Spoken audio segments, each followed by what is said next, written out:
बिस्मिल्लाहिर्रहमानिर्रहीम, अस्सलाम वालेकुम। मैं हूं डॉक्टर तौसीफ़ और होम्योपैथी के बारे में मैं आपके साथ चीज़ें शेयर करता आता हूं। जो भी मैंने अपनी किताब भी लिखी है उसमें से मैंने ये शुरू किया है। यूट्यूब के ऊपर मैं ये काफ़ी सारे मैंने अभी तक लेक्चर जो हैं वो आ चुके हैं। आप उनसे काफ़ी फ़ायदा उठा सकते हैं, जो लोग भी ज़्यादा इंटरेस्टेड हैं होम्योपैथिक में। तो ये बेसिकली मैं खुद भी होम्योपैथिक के डॉक्टर हूँ, तो मैं इसीलिए आप लोगों को बेसिक जो चीज़ें हैं वो बताता रहता हूँ, सो दैट कि आपकी जो भी हेल्प हो सकती है उसमें कर सकूँ।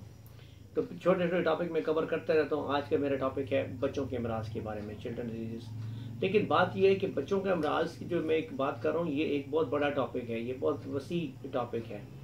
इसमें बेशुमार चीज़ें मतलब आती हैं। मतलब बच्चे को सांस की प्रॉब्लम हो सकती है, बच्चे को निमोनिया भी हो सकता है, बच्चे को मतलब है कि उसका पेट भी ख़राब हो सकता है, बच्चे को बुखार भी हो सकता है। तो मतलब ये काफ़ी चीज़ें हैं जो अब बच्चों के साथ साथ है, बीमारियाँ छोटी छोटी, उनके मुताबिक आप उनको वो दवाइयाँ भी देते हैं। लेकिन मैंने इसको समराइज़ इसलिए कि मैंने इसको छोटा इसलिए किया है कि मैं एक दफ़ा आपको मुख्तसर सा ये बता दूँ कि बच्चे जो है ना बेसिकली ये घर की रौनक होते हैं। इसकी वजह से सब लोग बड़े फिट रहते हैं, खुश रहते हैं, बच्चों के साथ खेल कूद और उसके अंदर बिजी रहते हैं। तो उससे ज़रा हर बंदा खुश रहता है कि यार चलो बच्चा सेहतमंद है, और फिर उसकी वजह से घर की रौनक भी आपकी कायम रहती है।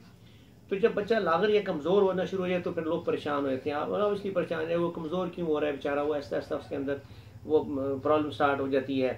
तो आमतौर पे इनकी भी रीज़न होंगी, लाजमी बातें बेशुमार होती हैं। आप उसमें मतलब सबसे बड़े रीज़न तो मैं ये कहूँगा कि बच्चे जो नंगे पैर फिरते हैं नॉर्मली, उनमें बाज़ औक़ात पेट की कीड़े बहुत ज़्यादा हो जाते हैं। खून की कमी की वजह से भी बच्चे कमज़ोर होना शुरू हो जाते हैं। पेट के अमराज हैं, दांत निकलने वाले जो टाइम एक आता है शुरू में वाला में, तकरीबन कुछ 6, 7 या 8वें महीने के बाद वो एक टाइम स्टार्ट हो जाता है हल्का हल्का दांतों वाला। फिर काफ़ी सारी कॉम्प्लिकेशंस आ जाती हैं, 10-12 कॉम्प्लिकेशंस हैं उन दिनों की। उनकी बड़ी अच्छी दवाइयाँ होम्योपैथी में हमारे पास, तो वो कॉम्प्लिकेशन आ जाती हैं। फिर उसके बाद है कि सीने के अमराज, मतलब चेस्ट कंजेशन भी हो सकती है, उसको बलगम भी बन सकती है बच्चे के उसमें। और पेट ख़राब हो जाना इज़ वेरी कॉमन बच्चों के अंदर, क्योंकि वो फजूल चीज़ों में हाथ मारते हैं, फजूल उठा ली चीज़ खा ली। बाद हमारा आपने देखा होगा बच्चे मट्टी बहुत खाते हैं, चूना खाना शुरू करते हैं, दीवारों को खुरचते हैं, वो खाते हैं। तो उसकी भी बहुत अच्छी दवाइयाँ होम्योपैथी में उनको रोकने के लिए।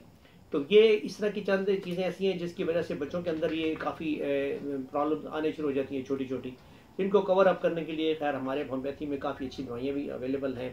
तो बाज़ औक़ात इसमें ये भी होता है कि अब इसमें आपने नोट करना होता है कि नशो-ओ-नमा में कमी भी रह जाती है बच्चों की। तो वो उसके लिए लाज़मी बात है कि आप मतलब या तो आप उसकी खुराक की तरफ तवज्जो नहीं दे रहे, या वही बात जैसे मैंने पहले की है कि ये एक वसी टॉपिक है, बड़ा टॉपिक है।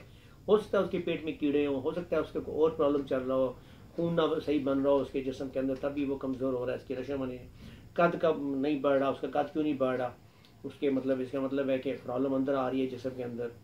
कद बढ़ने की वजह से भी प्रॉब्लम हो सकता है, हार्मोनल प्रॉब्लम आ सकती है कि जी कद क्यों नहीं बढ़ रहा बच्चे का, थायराइड की प्रॉब्लम भी, इसका मतलब छोटी छोटी फिर और चीज़ें निकलती हैं इसके अंदर से। लेकिन बहरहाल ये तो मैं आप बाद में कवर करूँगा इन चीज़ों को। जो मेन बुनियादी बातें हैं, जो बुनियादी बच्चों के वो हैं, वो मैं अलहदा पूरा टॉपिक कवर करूँगा, जिसमें कद का ना बढ़ना है और मतलब नशो-ओ-नमा की कमी है, या इस तरह की चंद बड़ी जो चीज़ें हैं वो मैं आपको अलहदा टॉपिक में, अलहदा लेक्चर में मैं आपको बताऊँगा। लेकिन इस वक्त मेरे बताने का मकसद ये है कि बच्चों के लिए जो बुनियादी तौर पे हमारी होम्योपैथी की अच्छी दवाइयाँ ना, तो वो आपके नोटिस में ज़रूर आनी चाहिए, जो उनकी काफ़ी सारी प्रॉब्लम्स में उनकी मदद कर सकती हैं।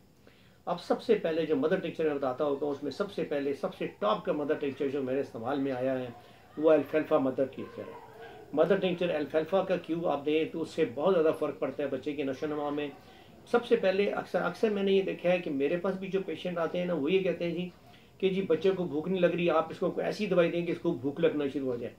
देखिए बात सुनें, भूख लगाना ये तो फिर हम फिर उसी में आगे कि हम कोई एलोपैथी की ऐसी दवाई दे दें कि वो मैदे के अंदर एक एहसास पैदा करे कि मैदा वो हो रहा है। जैसे बंदा हम लोग कहते हैं आमतौर पर इस्तेमाल करते हैं वर्ड कि खूब पड़ रही है, पेट में खूब पड़ रही है। खूब पड़ने के अंदर बहुत हम कहते हैं यार कुछ जल्दी चीज़ खाने के लिए हमें मिल जाए। तो वो बेसिकली मैदे की जो मूवमेंट होती है उसको तेज़ करने के लिए वो दवाइयाँ इस्तेमाल होती हैं। तो मैं उनका सख्त मुखालिफ हूँ। वो दवाइयाँ दे के आप ज़बरदस्ती बच्चे को भूख ना लगवाएं।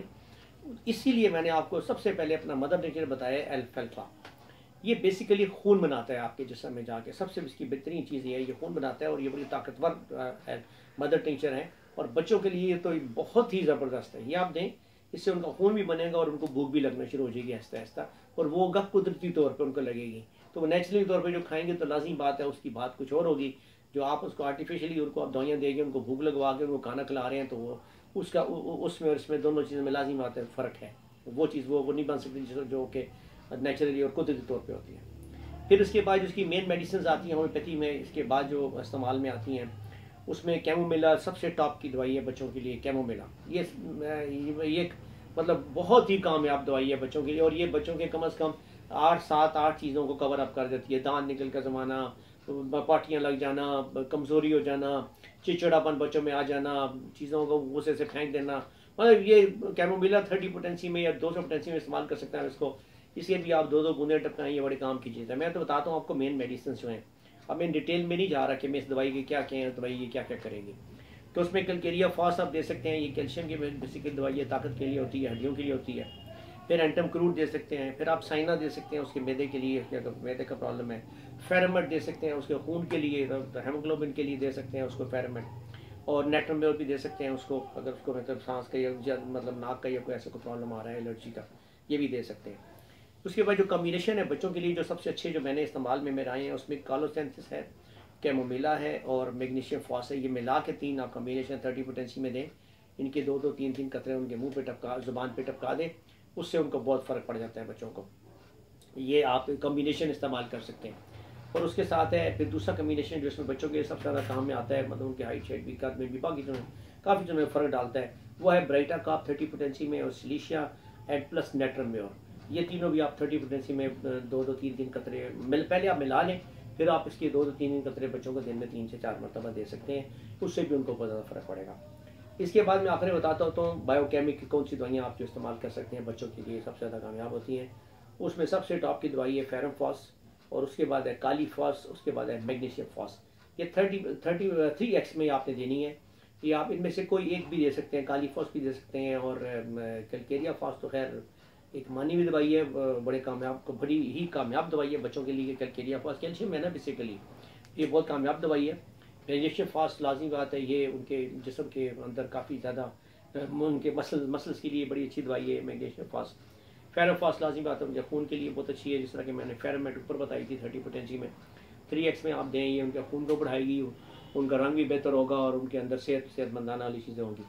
बाकी एंड में जब मैं लेक्चर के बताता होता हूँ वो होती है डाइट, कि आपने डाइट क्या देनी है बच्चों को। तो लाजमी बात है इसमें कोई इतना बड़ा वो नहीं है, तो कोशिश करें कि बच्चे का आपके हर चीज़ खाएँ, हर चीज़ खाएँ। मतलब है कि ये ना करें कि जी इसमें बच्चे ने ये छोड़ दिया ये कर दिया, नहीं, आप उसका ज़ायका तब्दील करके उसको खिलाएं, लेकिन वो चीज़ उसको दें सारा, उसको सब्जियां भी खिलाएं, उसको दालें भी, गोश्त भी, इस तरह की जितनी बेहतरीन चीज़ें आप उसको खिला सकते हैं खिलाएं। और फ्रूट की तरफ उनको लाजमी तवज्जो डालें, फ्रूट की तरफ, कि वो फ्रूट लाजमी खाना शुरू करें, ताकि उनको कब्ज़ भी ना हो, उनकी रूटीन में उनका मतलब स्टूल भी सही हो, तो उस हिसाब से बच्चों की सेहत पर बहुत फ़र्क पड़ सकता है।